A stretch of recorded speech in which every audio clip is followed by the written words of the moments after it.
we get a pretty big fight, family secrets get revealed, and more. Welcome ladies and gentlemen, today we're going to be reviewing Ultimate Spider-Man number 6. Spoiler warning ahead, if you haven't read the issue yourself, we will be going through the contents of the issue itself. If you're enjoying this video at any point, make sure to leave a like and subscribe, and without further ado, let's jump right into this comic book. This issue begins very similarly to the previous issues in the past. We have a morning scene where Peter's family is having breakfast. Peter walks up to the table to have breakfast when all of his family members notice that he has a black eye. Obviously, this guy was in a physical fight with someone. You don't just get beaten up like that. Peter's son actually points that fact out, stating that there's no way he can get something like that just working for the Bugle. Keep in mind, ladies and gentlemen, the only person that knows Peter's going around being a superhero is his own daughter, and she's been keeping it a secret for quite a few months now. But after watching her father walk up to the breakfast table all beaten up, while at the same time all the other family members are just questioning what's going down, Peter's daughter reveals everything to them. MJ, being very adamant, questions,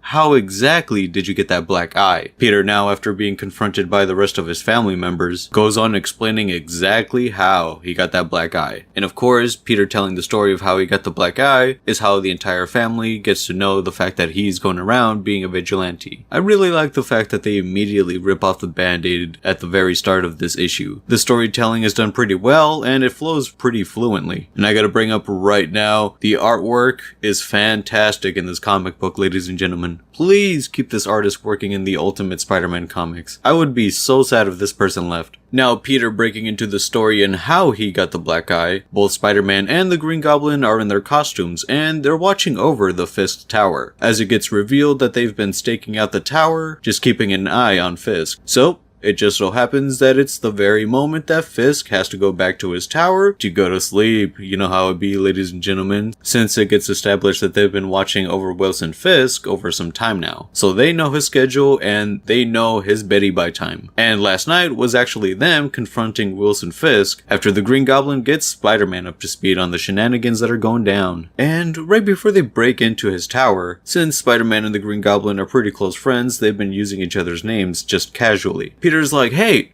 don't be using my name when we're wearing these costumes. We should be using like a code name or something." Green Goblin's like, "But we don't have code names." Spider-Man tells him, "You do. You're the Green Goblin. That's what everyone's been calling you," referring to all the public attention that the Green Goblin has gotten so far. But Harry's like, "They don't get to pick my code name. I get to pick my code name." So Spider-Man's like, "Oh, okay, so what's gonna be your code name?" After a moment of silence and thinking, the Green Goblin just responds with, "I kinda like the Green Goblin." And I really thought, ladies and gentlemen, this was gonna be the moment that we're gonna reveal Spider-Man's official Spider-Man name in this universe. So far, they have been calling him the Web Slinger in the newspaper, but they haven't given him an official name. Of course, we, ladies and gentlemen, comic book readers, we know him as Spider-Man, we know he's gonna be Spider-Man, but when is the question? Unfortunately, instead of Spider-Man and the Green Goblin talking about what Spider-Man's codename is gonna be, the Green Goblin questions Spider-Man about him never breaking a law in his life. Since they are about to break and enter inside of Wilson Fisk's tower and question him or beat him down, whatever they're about to do. Once they find the appropriate time, they break into the Kingpin's room to confront him. And Spider-Man's more concerned over the destruction of property in this scenario. My guy has just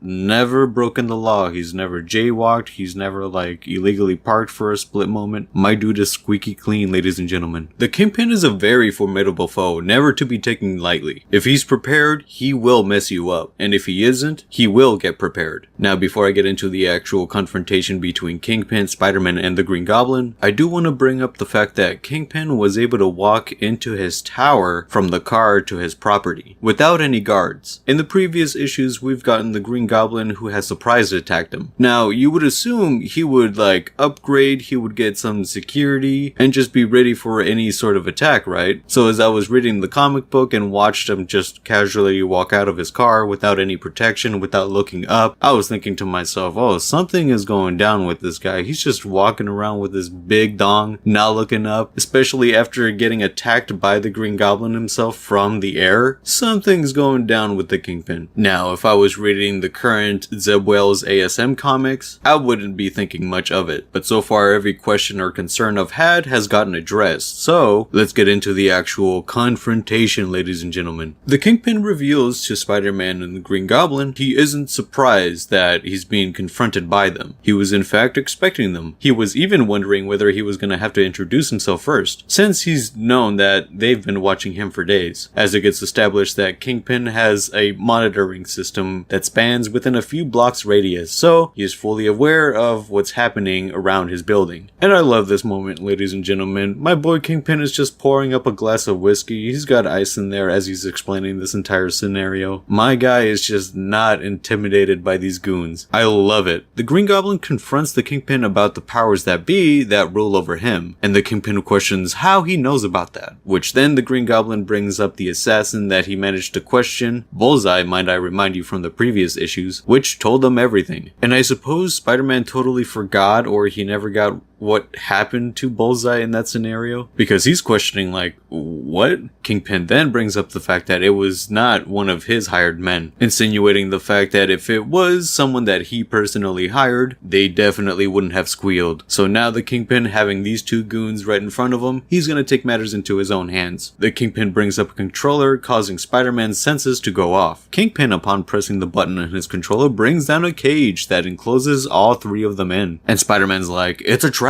The Kingpin grabs a piece of furniture and throws it at both of them. Spider-Man, since he has the Spidey sense, he was able to dodge it, but it manages to hit the Green Goblin. Spider-Man, after watching his friend get hit, goes after the Kingpin, and he webs up his face, questioning, what's wrong with you? Without his armor, that probably would have killed him. Hops on the Kingpin and begins just whacking at his head while his face is webbed up. The Kingpin manages to grab Spider-Man off of him, grabs him by the throat, and tells him, that is the idea. The Green Goblin manages to recover, and he zaps the Kingpin in the back, breaking Spider-Man free. And I love the zap, ladies and gentlemen. It's a really nice version of what the Green Goblin had originally, which was he was able to zap from his fingers, just a random electric laser or something, whatever it is. Yeah, it was super goofy. This Green Goblin also has that same ability, but his come from his wrist. So it just looks less goofy in this comic and more serious. The Green Goblin then, after zapping the Kingpin, brings out one of his famous pumpkin bombs and throws it at him, and it detonates upon landing on his arm. But the only thing that it actually does is just burn off his clothes. He's still wearing pants, but it's as if someone just threw a softball at him and he just tanked it, no problem. And he just stands there saying, oh, that probably would have hurt if it wasn't for some of these self-improvements that I managed to acquire. And without wasting any time, he charges at the Green Goblin, telling him, here, let me show you. The Kingpin punches the Green Goblin in the face, causing the eyepiece on his mask to break off, revealing his eye. Ladies and gentlemen, we're dealing with a very serious threat in this comic. Now, to give a brief explanation as to the self-improvements that the Kingpin is talking about, back during Ultimate Spider-Man issue number 3, Spider-Man and the Green Goblin fought Bullseye, and after defeating him, the Green Goblin just took Bullseye away. And in Ultimate Spider-Man number 5, we found out what happened to Bullseye. We get told that Bullseye was wearing an exoskeleton armor that was embedded in his skin, that the Green Goblin managed to pull off, and it was very painful as it gets explained. It's also painful just implementing the armor itself. Of course, it gets embedded into your skin, that's gonna be painful. So the self-improvement that the Kingpin is talking about in this scenario is that exact armor. Earlier, as I was questioning why the Kingpin isn't walking around with any security on him, especially after getting attacked previously by the Green Goblin multiple times, oh, he's just wearing this armor, so in case he gets confronted again, the man is ready. So let's get back into the story. The Kingpin has the Green Goblin pinned down, and the Green Goblin is definitely fearing for his life in this moment. He's crying out for God, and the Kingpin tells him, God, don't you understand the world you live in? There is no one listening, no one to save you. You're all alone. It's all over. Spider-Man manages to interfere before things get very gruesome, and he's like, alone? Huh. I don't get it. I'm wearing a bright red and blue suit. How do you forget I'm here in the room?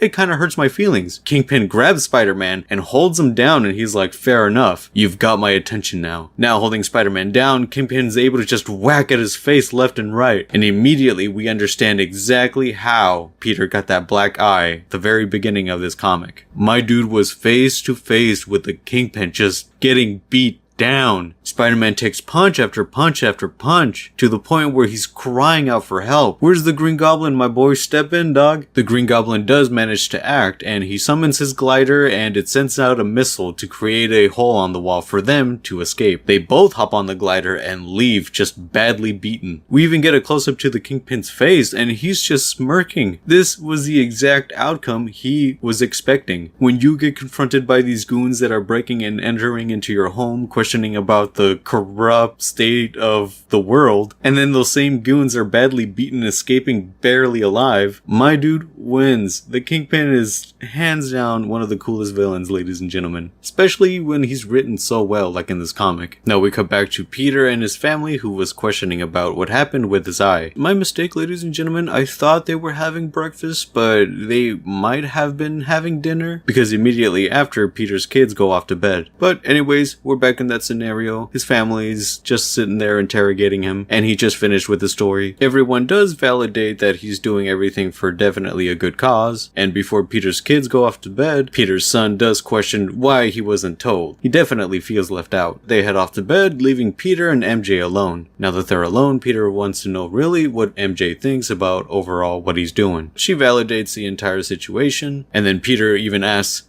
"Hey, you want to see the suit?" And MJ replies, "Oh yes, I most certainly do." Peter, upon putting on the costume, MJ walks around him and she says, "I think this definitely works, Mr. Parker. So you're faster, stronger, and all that from a little spider? Well, I can't wait to see you in action." Ladies and gentlemen, MJ is definitely thinking about what that freaky action would be like. So MJ then questions, "What am I supposed to call you when you're in costume?" Peter brings up the fact that that was actually brought up recently. So MJ says, "Well, you really do need a code name." Now that MJ knows what's going down with Peter, Peter then asks MJ, since she is a marketing specialist, for help on the name. MJ then touches the spider mark on Peter's chest and says, "Oh, Peter, isn't it obvious? You're Spider-Man." We end the comic with Spider-Man swinging MJ around New York to show her what it's like. What a terrific ending, ladies and gentlemen, to a comic. This Ultimate series is just knocking it out of the park with every issue. So much good stuff to love about this comic run. Overall, the comic was a lot of fun, and I definitely continue recommending it. We're getting some really good Spider-Man right now. One last thing that I want to bring up was just a comparison that I noticed. I don't know if it was done intentionally or not. It was just a comparison nonetheless. And that was when the Kingpin summoned his cage to seal Spider-Man and the Green Goblin so he can,